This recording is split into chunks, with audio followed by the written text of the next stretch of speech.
What's up, everyone? Welcome to the Real Life in Context podcast. I'm Dane. And I'm Katie. We are husband and wife. And parents to two beautiful kids. We believe the Bible has much to say for our everyday lives. Whether we're changing diapers, doing dishes, or walking through life's ups and downs, we want to share how God's Word is shaping us in the middle of it all. Our hope is that these conversations encourage you to use the Bible as your compass as you navigate the choices you face each day. In this episode, we open up about our own journey with infertility. Our hope is that this conversation encourages anyone walking through a similar struggle and brings awareness to a topic that often goes unspoken. Thanks for joining us for this honest and heartfelt discussion. What's up, everyone? Welcome to the Real Life in Context podcast. I'm Dane. And I'm Katie. And thanks for joining us.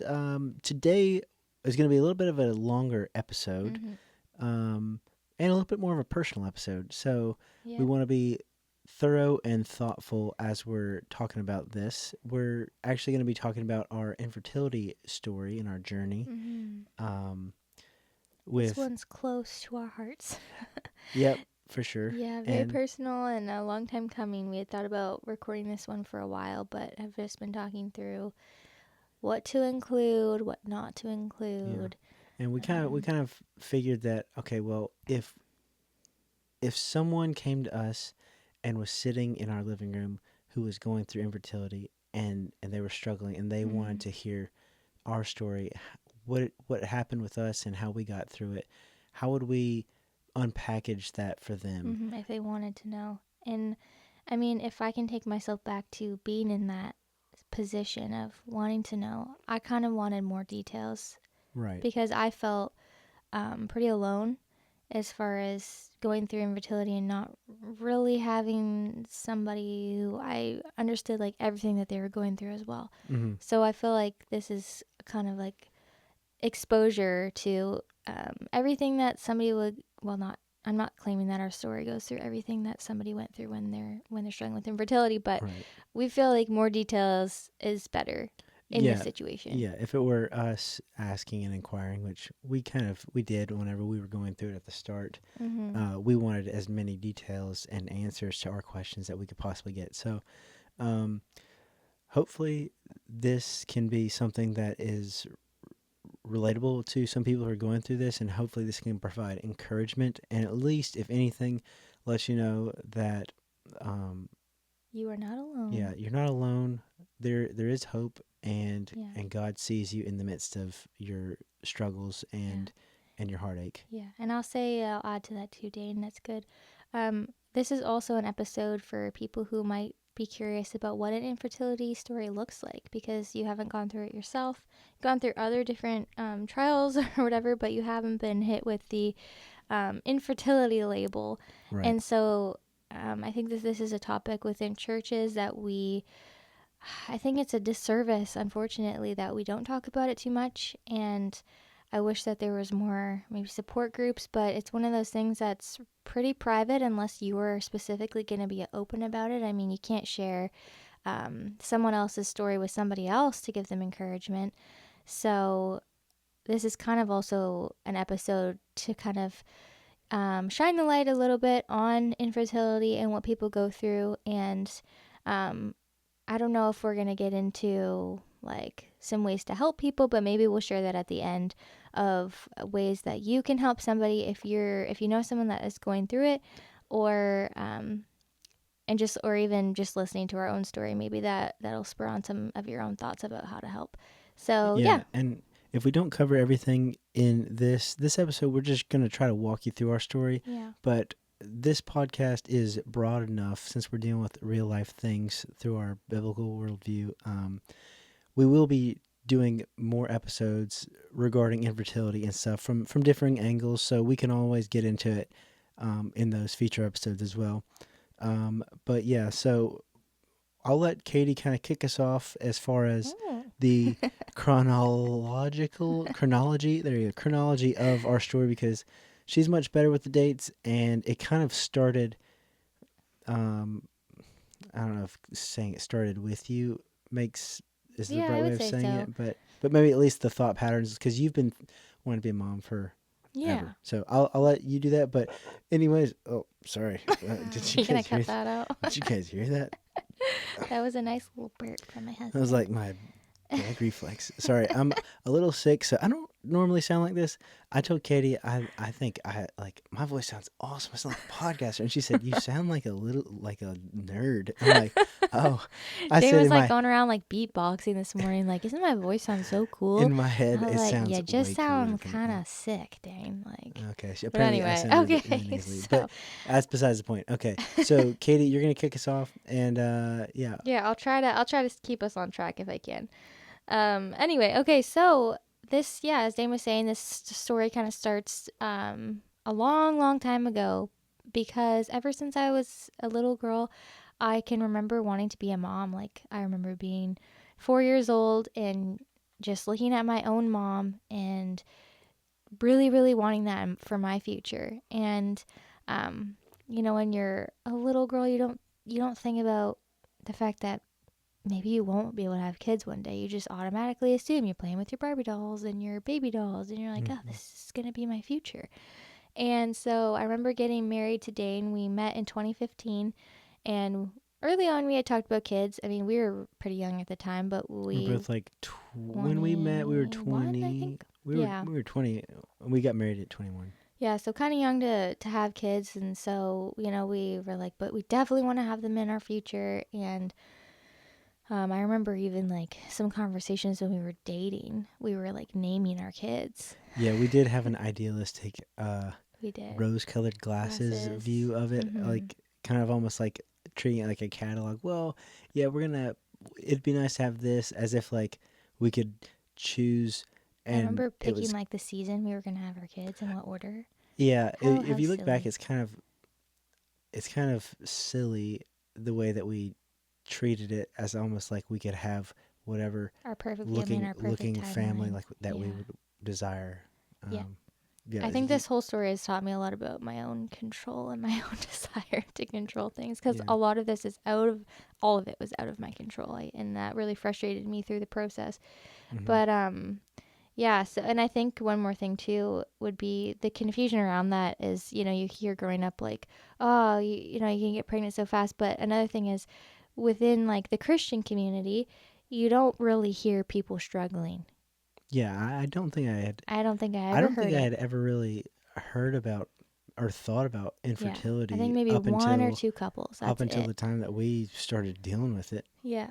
And I know that there were people that were out there struggling, but it's not something that's like on the headlines and stuff Mm-hmm. or Mm-hmm. It's not people. in the bulletin like, oh, Yeah, Nancy and Luke are struggling with infertility for the fourth year. Let's gather around and pray for them. It's a very silent struggle, and yeah, that can have its problems because it yeah. creates this sense of loneliness. But anyway, we'll get into that. So in 2017, we graduated college together, hmm and before we had gotten married too, we got on birth control, just because we wanted kids, but we also knew the how fast it could probably come for us, right? Because we were so young. Yeah, and at least that's like that perception of like, We can plan our own lives well, and like it only takes one once time, type once of and done. warnings or cautions and Mm-hmm. stuff, which is true. It could, Yeah, but then that thinking just kind of can make you stumble into the assumption that oh, it's so whenever we want to have kids, we can just have kids for because sure. Stop birth it's right control and there one it'll time. Okay, well, totally be okay.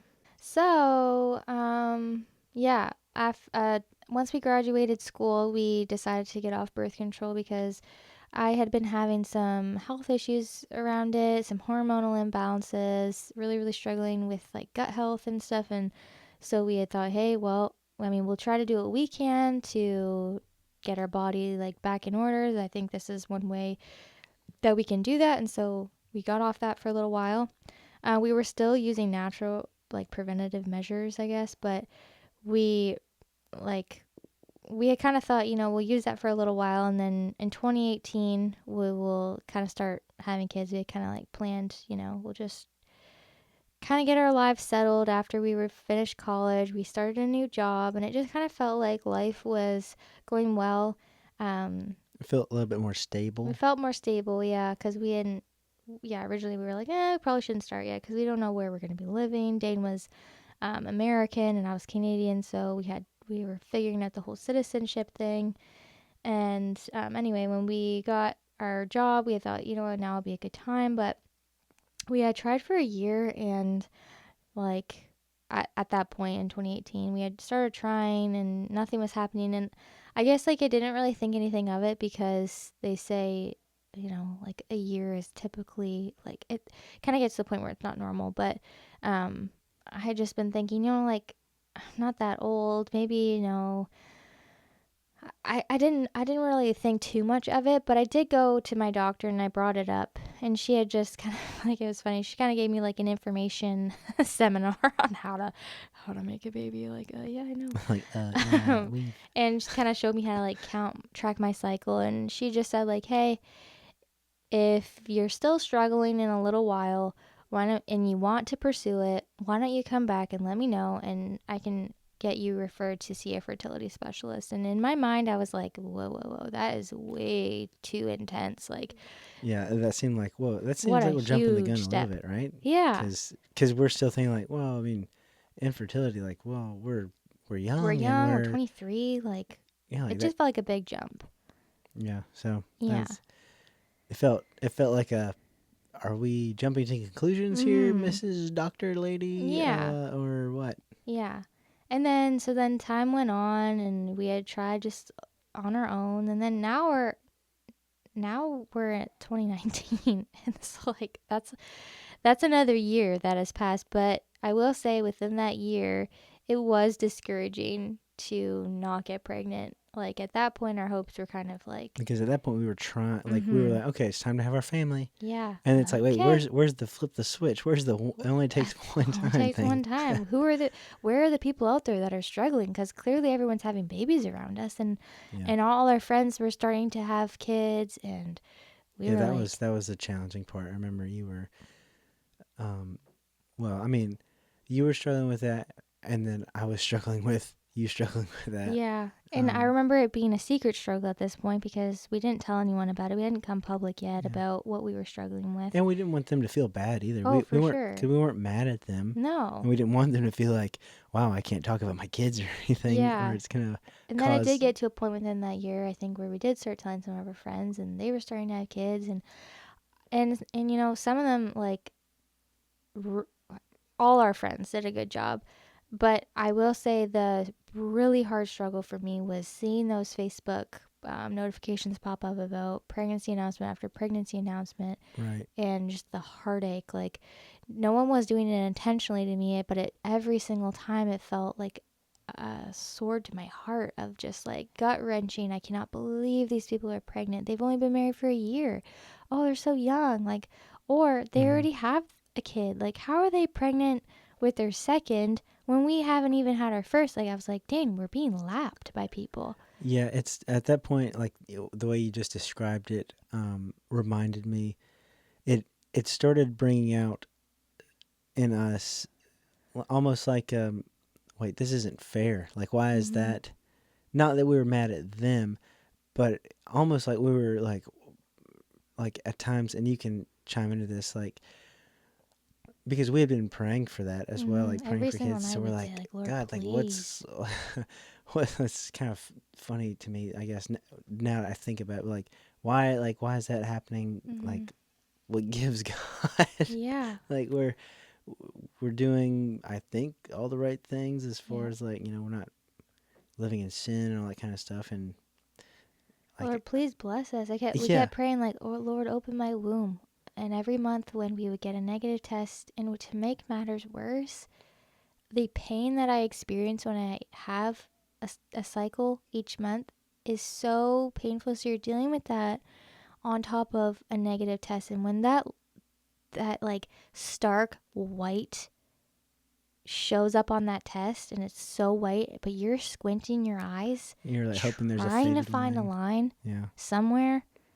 It is like the hardest thing to see that white next to the red line and know that it, the thing that you've been praying for, the thing that you've wanted for so long, the thing that you think will make you so, so happy and content is like another month is gone. Hmm. And it's like continually hope is deferred to another month, but you keep trying because you know that like trying gives you so much hope. Yeah. But then each month it just comes to a screeching halt, because if you're struggling with infertility and you're listening to this, you understand. For those of you that have never walked this road, it's really hard because you only have 12 times to try a year. It's not like you have this endless amount of time. Yeah, it's like and I remember when we first learned that, or the first time you said that, I remember being like, wow, that really puts it into perspective, Mm-hmm. because it's not like you can, like, physically, yeah, like, women only get one chance a Yeah, month, only one and chance. that's only gives you a dozen a year. And then you have to wait again, and then you get to try, Yeah. and then you have to wait again. And the amount of money that we spend on pregnancy tests alone, like, oh Yeah. man. Oh man, I don't even know. I would say within the hundreds of dollars, because I always bought the most expensive one, because I would spend hours reading these blog sites of like, is it possible that I'm pregnant and don't have like a positive? I'm feeling this symptom. Could this indicate this? And just like spending so much time trying to control the outcome when it was completely out of my hands. Yeah, and like trying to track cycles and Track stuff like that, everything. which, I mean, in theory, like, yeah, like, that can work and stuff, but to try that and then it's still not working, It that just, it really it really just drags you felt down. it really drags you down. It's really really hard, and then to feel like you have no support. Like, I know for me, I struggle, and I don't know, Dane, where you were at with this. Maybe you can speak into this, but Mm. I really had a hard time with Christian community. I had a hard time with going to like baby showers, going to church even, because I remember feeling like I wasn't welcome at the table of moms because I didn't have a baby, and that was the age group that I was in. Mm-hmm. But I couldn't talk about baby sleep cycles, and I couldn't talk about, um, like the the best clothes to buy, and I couldn't talk about the sleep sacks and all the things. But I'm just sitting there, and I'm not welcome there, and it's not an intentional thing. It's super unintentional, and if you're not thinking about it, you're just not thinking about it. Like, Yeah, no one's and doing this to you on purpose, but you feel every single, like, it's like a dagger to the heart every single time. It's just like, okay, I want to avoid all that. I don't want to get hurt. I don't want to subject myself to that.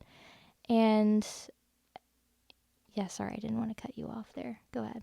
no, it's okay. I'm trying not to cough. I coughed. Um, and I was just gonna clarify that no one said like you weren't welcome. It was just like this in Oh, your it's mind. It completely in my mind. Yes. No one was sorry, doing it to me intentionally. There was a lot of sweet people that came alongside of us. I just felt that way because I couldn't. Um, sorry. you're good. The Oh sickness is man, taking over. my I yourself. couldn't. What's the word? Resonate with people. Relate to people. Relate. Thank you. I couldn't relate with them, and so I felt like because of that, well, I'm just sitting there quietly because I can't talk about my kid, and I didn't bring my kid, and we're all going to the park as moms, and I don't have my baby, and like it just felt really Yeah, hard. So I remember kind of like feeling like friendships kind of came to like a stop for me because I didn't want to put myself in that situation. And I just felt lonely and all that stuff. But anyways, so we're still in 2019 at this point. um, Um, and we, yeah. I just wanted to chime into yeah, the church stuff. Yeah, while um, no one was excluding us. They weren't trying to do that or anything like that. But whenever you're kind of going through this, I almost feel like it's a silly example, but whenever you buy a car or a used car or something like that, all of a sudden you start noticing that brand of car everywhere you go. Like, oh, it's they're true. driving it. They're driving it. When you're trying to get pregnant, it seems like all you hear people talking about is their kids or like parenting, and That's all you notice. it's not like they weren't doing that before. It's just Mm-hmm. now it's like amplified, like our radio signal is just dialed For sure, into it hurts that so and we much hear more it. because you're so And used to it, or you're yeah, so aware of it. I should say, not yeah, used to so it. it's like it's nothing against those people that were doing it, but for us it was just painful. And especially for Katie, and then her just seeing just the look on her face after we got negative after negative pregnancy test, and knowing while we're chatting with our friends and maybe like kids are being talked about or whatever, just knowing that Katie's probably like having an internal battle right now, and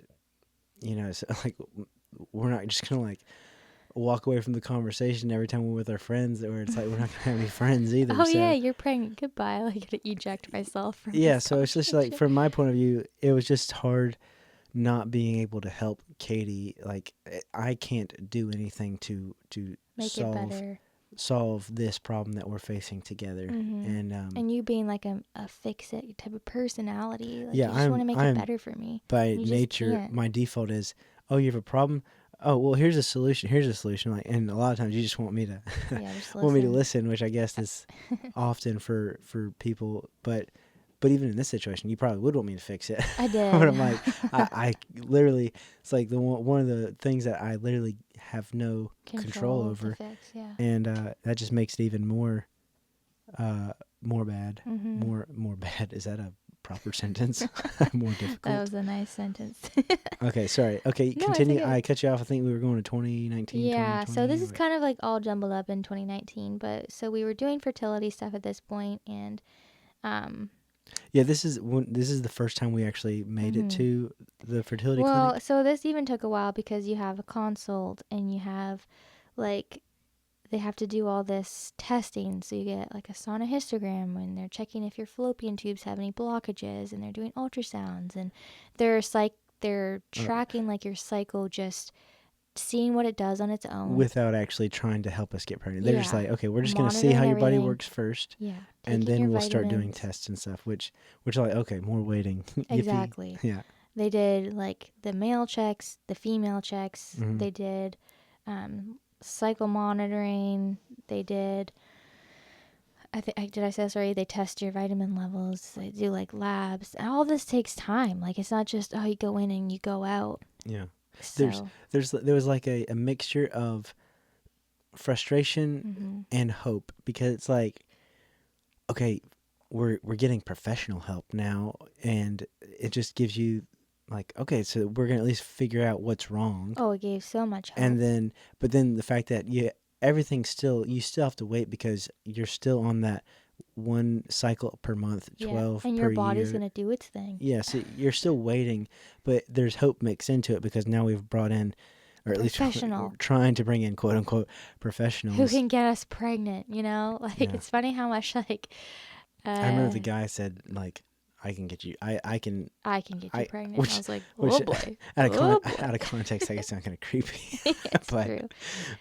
for And his I kind of had a profession, little that's bit what of he was hope in going that, for. to be honest. Like, I was like, okay, good. Well, Yeah. you So can do it, anyway, I'm so sure. we started those things, like you were saying. Mm-hmm. I Yeah, cut so you off. that was kind of, I want to say, like, maybe about a year of that on and off type of stuff. Um, and so basically at the end of the day, like, everything checked out.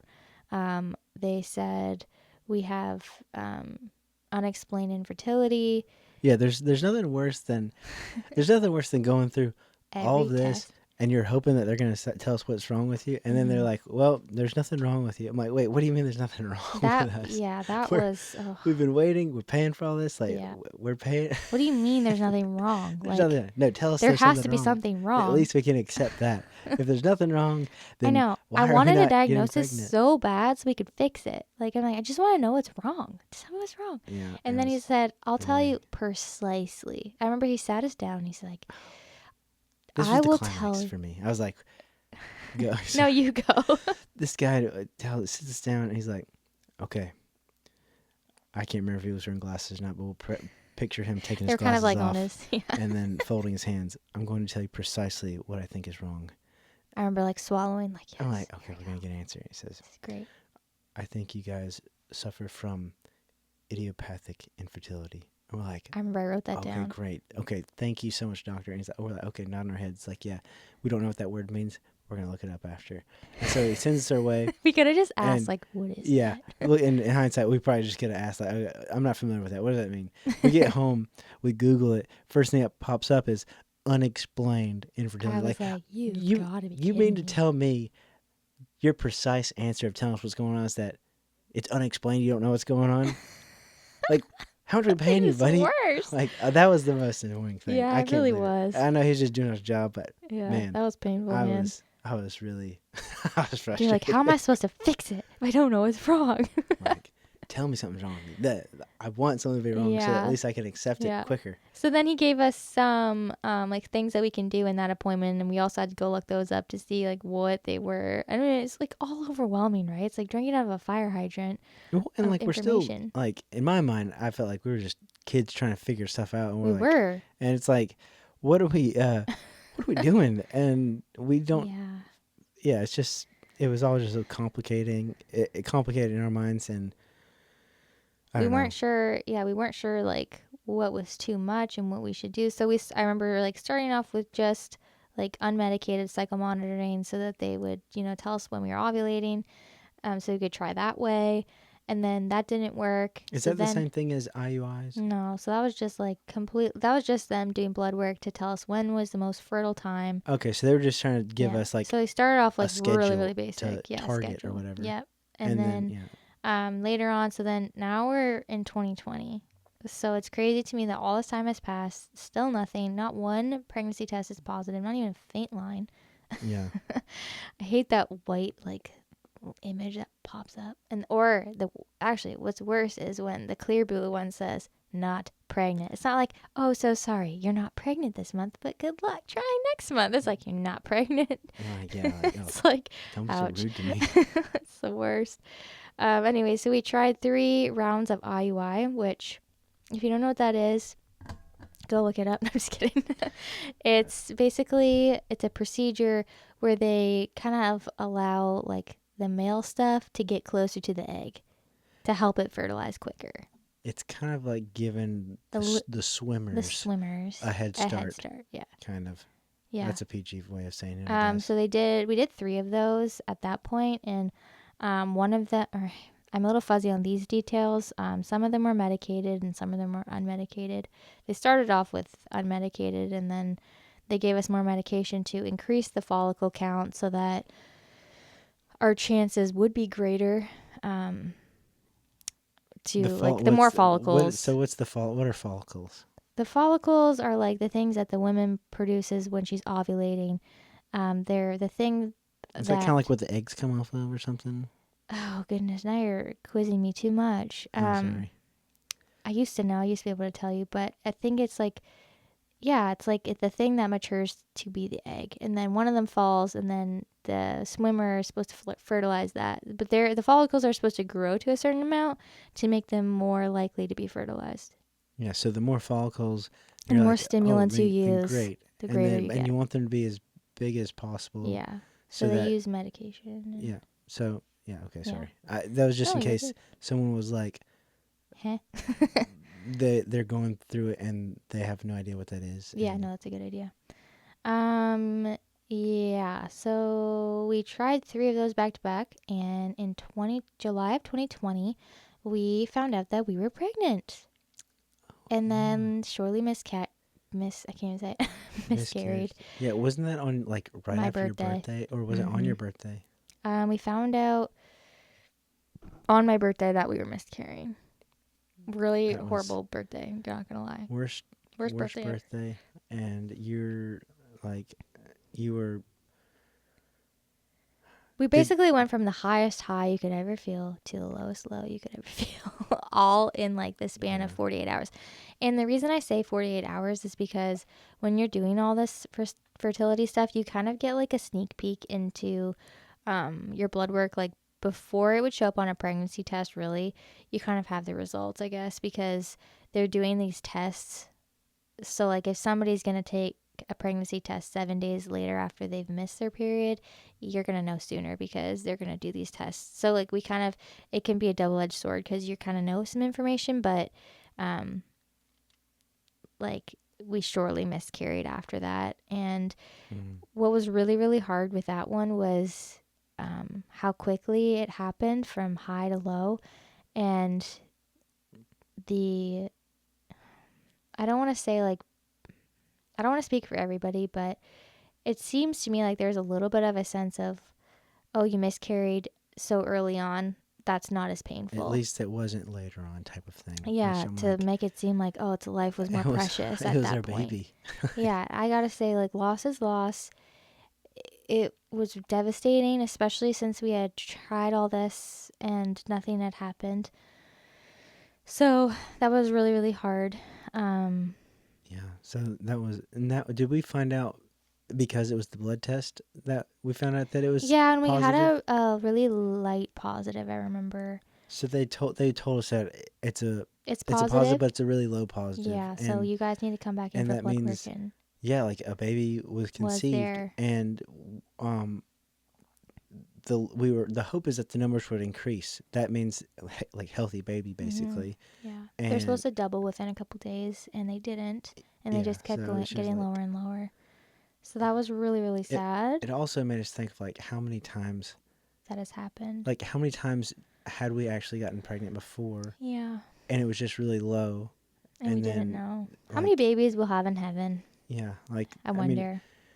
like at least we know that that is where, They are. at least our one baby that we know for sure was miscarried, that they're with the Lord. And I mean Yeah. that doesn't like take the pain away from Mm-hmm. us in the temporary here and now, who are, wanting to be able to hold that baby and raise it, and all the things. Yeah. But um but we do have the assurance that one day we will be We able to will meet see our them baby, again. and Mm-hmm. that is something that we do look forward We to. hold on to that. And yeah, Yeah. so anyways, were we in the timeline? Yeah, so now we kind of took a break after that.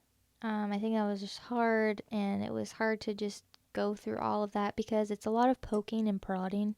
Yeah, it's very It's invasive very for invasive. It's the uncomfortable. the Like, woman. yeah, it's not a really fun experience. Um, so we took a break, and then in 2021, we started back up doing more rounds of IUI. And this is kind of where we kind of regrouped and we said, you know what, this is our last shot at this. Like, this is kind of, I think, when we made this more public, I think. And we were just like, people, get on board. Please pray for us. Like, we started a YouTube channel at that point, just kind of spreading awareness of what we were going Right. through. I kind of forgot. I was wondering if this was the time that we had started doing that. Yeah. Yeah, because a lot of it was like quiet struggles.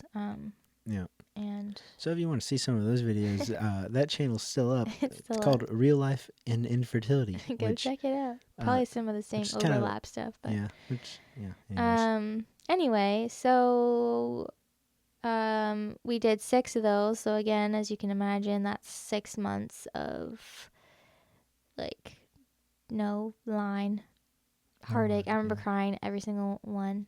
And sometimes I have an indication of whether or not I felt like it was like positive. Sometimes I would not know and just be hopeful. It's hard to get not um, Negative or what? what's the word, when you're kind of expecting it to just be like negative, Um, antagonist. No, that's not the right word.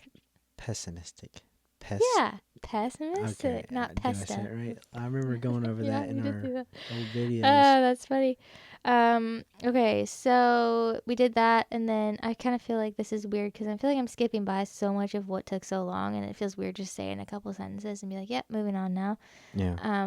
But in November, we basically said, you know what, we're done trying the IUIs. They all came back negative. It was expensive. It took time and energy, and we just were like, you know what, basically screw it. Like, we threw in the towel, and we, prayed about what our family would look like. If it's not going to look like what we had hoped. Right. At that point, we had kind of considered the answer to be like, okay, well, They're not going to come if through you. we're not gonna, it looks like we're not gonna be able to have kids biologically, like our So own what are our kids. options? So what are the options Mm-hmm. available? Because Uh-huh. we did want to have a family We regardless. did. Like we wanted to be able to raise kids and See each other become parents. Oh, I did remember something too, Dame. So in 2020, like after we did those 3 rounds, and everyone remembers that in 2020 the world shut down. And so oh after yeah, that, after the 3 IUIs, and we were like, okay, that wasn't successful.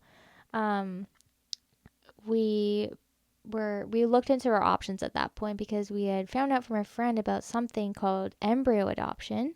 yeah, that's very interesting. If you've never heard of what that Yeah, so is, when people go through IVF, which is I don't know if you want to explain this. the embryo adoption thing and the Should IVF I? stuff. You want to I can explain do it? it. Okay. Test my memory. Okay, go ahead. I believe Um, in you. so embryo adoption. Okay, so basically an embryo. If we're like me, you're like, well, what's an embryo? Like, an embryo is basically A once baby. a baby has been conceived, like the moment of conception, boom, like there's an embryo. That's the baby's Yeah. first like appearance into life. And what people will do, usually embryos. Let me restart a little bit. So IVF is a procedure where somebody goes to the doctor, like a fertility doctor, and intentionally fertilizes eggs. Like you do it all manually, basically, and that creates the embryos. And then, but usually they will create a bunch of embryos to make the most chances after they implant them and stuff. So what do they do with all of the extras? They put all the extra embryo babies on in the deep freezer. Basically, Mm-hmm. they put them on ice and freeze them, Yeah. and that way, if the ones that they do implant for couples don't make it, they have more that they can thaw out and use and that sort of thing. The problem with that is if you make all these babies, like a dozen babies, and then you get pregnant off their first Three embryo, and your family's done, and then there's like, leftovers. and What then do you there's all do? these other babies that are frozen, Mm-hmm. and like what do you do with them? Mm-hmm. And So we there's found an out, organization. yeah, I forget what they're called. Is it just called embryo adoption?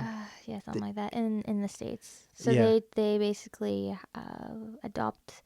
They have people fill out applications to adopt the remaining embryos in IVF centers. which is crazy because a woman can basically have an embryo from another couple that was frozen implanted into their womb, and they Give can life to that baby.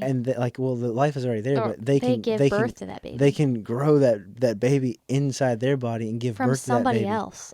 Yeah, It's so crazy. it sounds like science fiction type of stuff, Yeah. and we were like, what is that? And then, but It's such a beautiful thing though.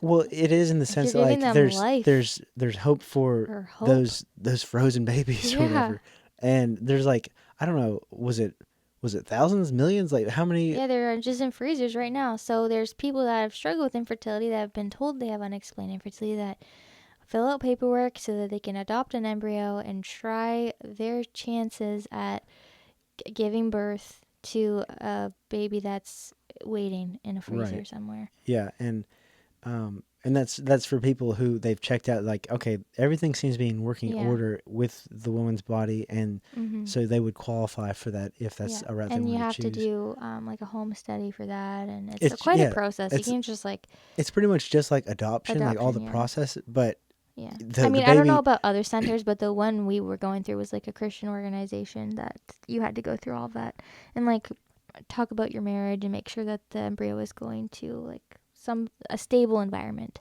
So you weren't just getting like a random person Baby, that like, didn't know what they were yeah. doing.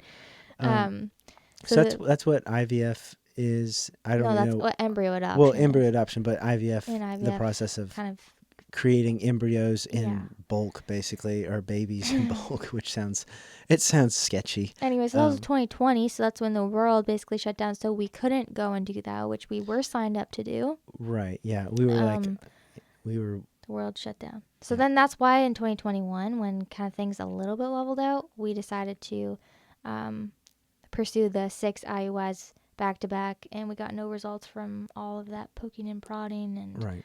And they said, in theory, it works best if you do the treatments back to back, that's why we did 6. which is basically just saying like the more you do it, the more likely, better which it's is gonna just be. kind of like a coin flip in my Obviously, opinion. like, But yeah. it didn't work for us. It didn't work for us. Not to say that IUI wouldn't work, but it didn't work for us.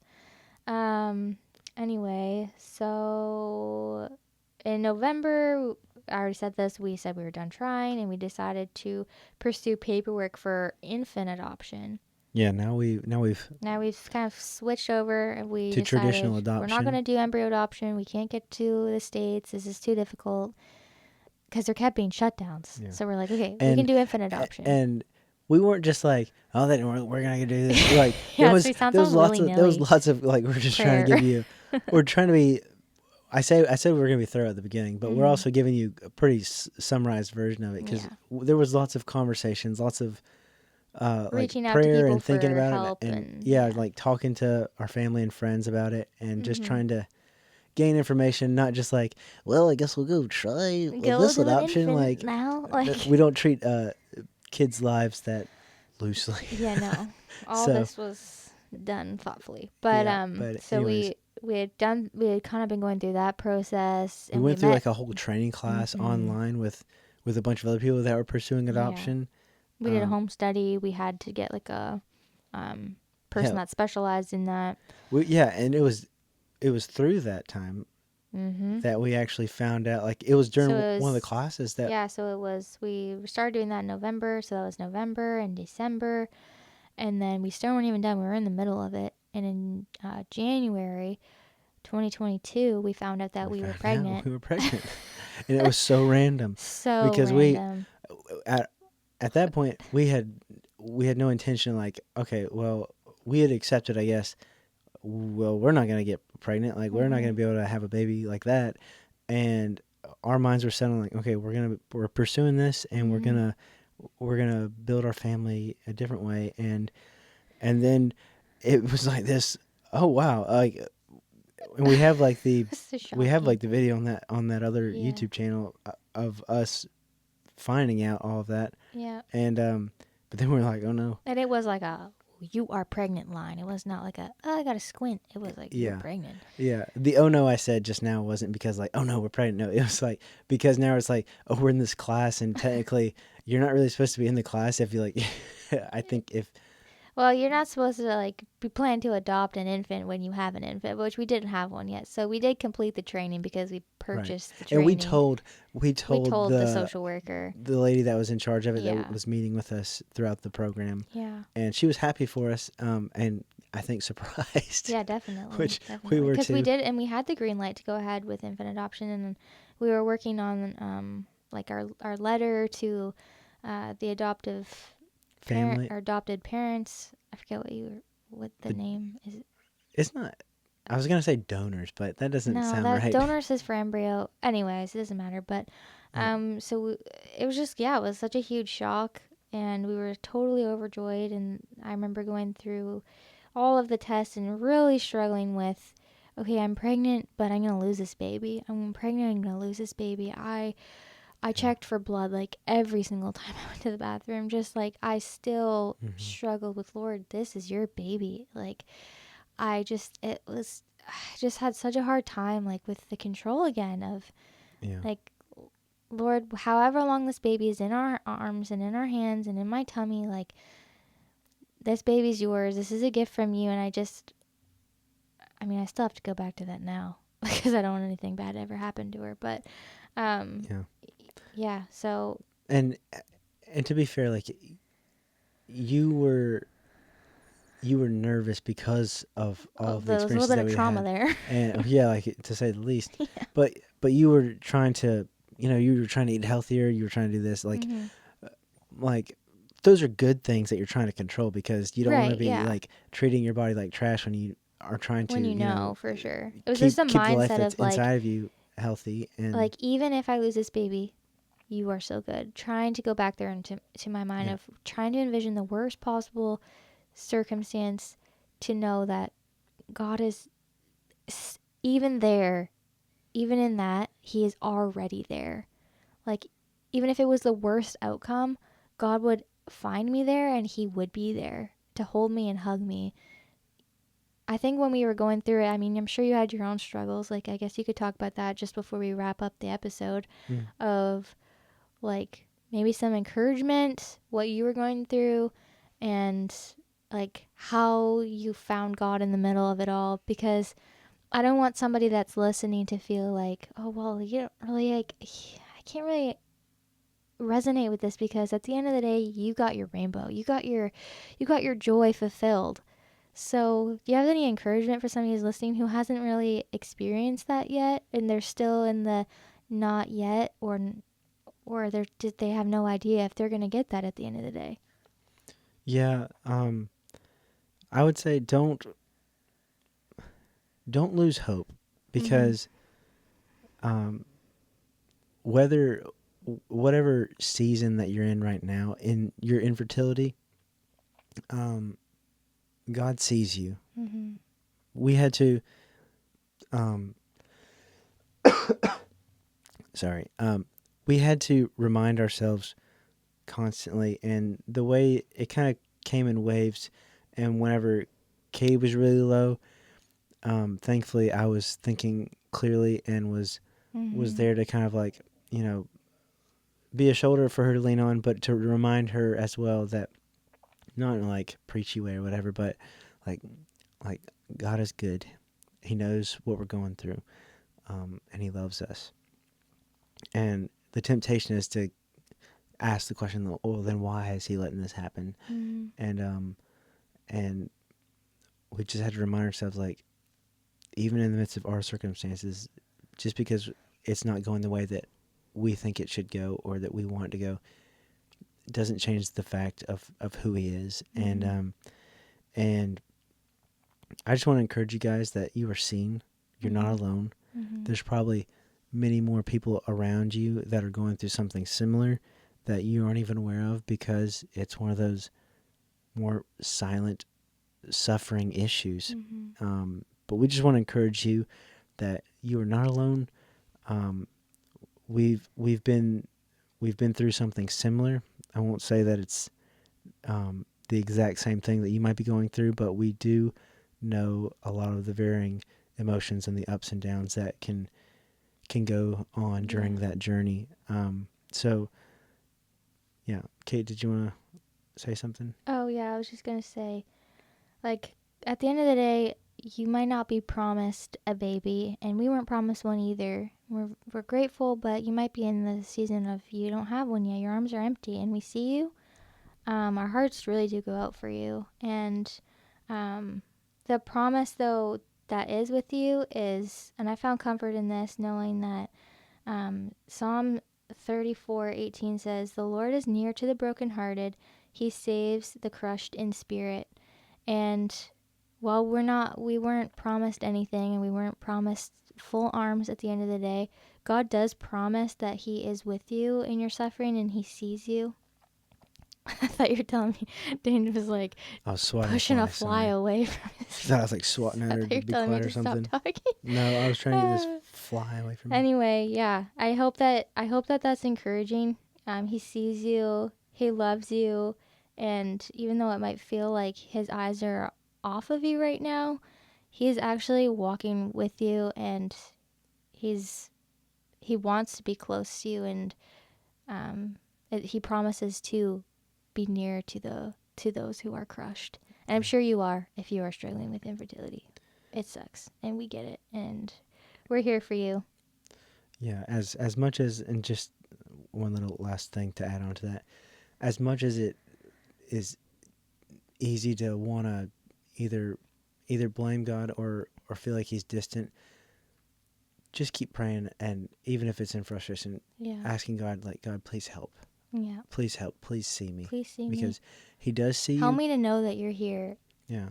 Pray against the thoughts that you're feeling, because if you keep thinking God's not going to see you, you're going to feel that way even though it's not true. Like, Lord, help me to know that you're here, even if you feel like he's 1,000 miles away. Yeah, no, He's very near to all of us, Yeah. and I just want you guys to know that you're not alone, Mhm. and God loves you. Um, we we know the struggle sucks, Yeah. and um, Oh, I got one more thought. yeah, go for it. Sorry, where are we at for time here? Well, we're just under an hour. Okay, well, we said it was gonna be long, so. Yeah, we warned you. One more thing too is, I think there was points within this story where we struggled with whether we were going to turn in to each other or whether or not we were going to turn out and find comfort apart from each other, and or play the blame game, or Yeah, it's such a hard struggle. But my encouragement would just be like to turn into your spouse and let this be something that strengthens you hardcore. Like, just allow it to,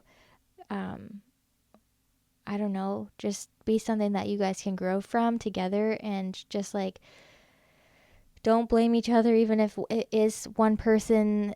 It is maybe more on them as far as like medically they are struggling, and that maybe yeah, more is them that is the issue. But just like go through it together and don't blame each other, yeah. and Don't beat down on one another. Like yeah, just encourage you each other. can't change like just as much as we couldn't control like our circumstances. Yeah, Don't tear on the person that you love because you need you each guys other. are hurt and Yeah. things are not going well. Like, and just lift each other up, pray for each other. Mm-hmm. Um, You need each other now seek more help than ever. together. Don't, yeah, Yeah, just don't attack each other. for sure. You need each other, and you'll definitely regret it if you do that. So, anyways, I was gonna say quickly before can we wrap it up with this? yeah. What are a couple things for people that are just listening that have never struggled with this? What are some ways that you can help somebody if you do know that they're struggling with infertility? What could you say and what could you not say?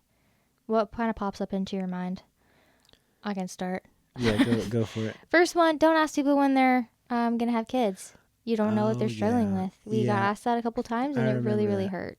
Because we were like around the 4 year mark in our marriage, Mm-hmm. we started hearing things like, "Well, when's the baby's coming?" And Yeah. we're like, Don't and ask people. I remember just trying to be nice about it. I'm like, Yeah. whenever God wants to give them to us, Mm-hmm. because we're ready when He is, Yeah. and that was just my kind of like response I would give to people, because you don't want to make them feel bad because they don't know. That's just something that people say, and it can be kind of hurtful. So if Don't you're compare listening to your this, yeah, don't. struggles with theirs, because as much as you might try to like listen and understand, you don't really understand the ambiguous grief that infertility is, because you've never lost anything, but you've lost resources and Yeah. Unless you have had time, and miscarriages, then you have lost babies. for But sure. But I'm just saying, like in if you've general, yeah try to just listen and don't compare your struggles with theirs. Just hear them yeah out. like if you've never gotten pregnant before, it can be easy to think that like, well, what's the problem? You're not losing. You haven't lost a baby or Mm-hmm. something. But And a couple other things would be to see how you can practically help them. Maybe it's like if you know that they are struggling with infertility, grab them a coffee just to show them that you care and that you see that there's a mental load to infertility and that they might want to just enjoy something. yeah, Something. I'll give two things and then I'm done. That's all Okay. my wisdom. That's That's it. all I'm done. Of my advice. But one is just don't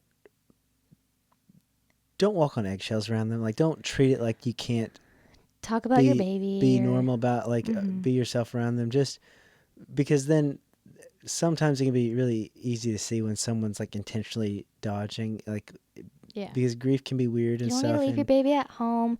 But you could always ask them, say, hey, what do you want me to do? yeah, like you can just say like just How can I help you know you? your friends. Just talk with them, share them, have open communication with them about it, and how you can support them or whatever. That's one thing, and the other thing I'll say is just pray for them. Not even like going up to them and like Putting your hands on their tummy. telling them that you're gonna pray. Like, Do that. no, like when you're at home by yourself, away from them, like just talk to God and say like, God, please just Yeah. just help them, encourage them, just be praying for them that is an extremely like good thing that you can be doing Mhm. for them, because God cares about them more than you do, and he sees them he can already. actually help better than we can help. Yeah. So, anyways, those are my last two things I'll say about advice. But Yeah. Kate, The do you have Christian anything else? community is so needed, but it's hard for somebody going for infertility to know how to navigate that. And so you just coming along and supporting them is really, really great. And I will say, practically, there is a book on Amazon called, let me look it up, Longing for Motherhood. All right. And I found that helpful because I didn't have anyone specifically that I could talk to about it that like got it to the level that this woman was writing about. And it was just a helpful read. And you could always buy it for a friend and say, hey, I see you. I might not know what you're going through, and it's really, really hard. I'm praying for you. And I thought maybe you'd like this book. That's always an option too. Yep. But anyway, I think that's probably it for today. that was a really maybe? long episode, but thank you so much for listening. Yeah, thanks for joining us. And if you are going through it, we see you. God sees you, and yeah, we hope that you get what you're praying for. And anyways, if you're interested in different aspects of our journey, like Touching on some of them in the we'll be future. talking about different topics like that Mm-hmm. in future episodes. But until the meantime, thanks for joining us. And as Until always, the meantime.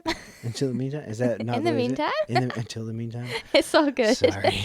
No, you're I good. always do that You're with sick. words are hard. Yeah, blame it on my sickness. Yeah, I'm Yeah, I know, it's normal all when I'm good. not sick. Anyways. Okay, let's do that slogan. Ooh, I'm let's just do trying it. to get to the slogan. Ah, the slogan. It's the best always part. the clean cut. Like, Way to remember, end. everybody, whenever you're reading your All right, Bibles, take it away, Dane. I'm trying. Sorry. It's a lot of build up. All right, this is just pathetic. Hey, when you're reading your Bible, remember to keep it in In context. context. All right, thanks, everybody. Bye, We will everyone. see you in the next one.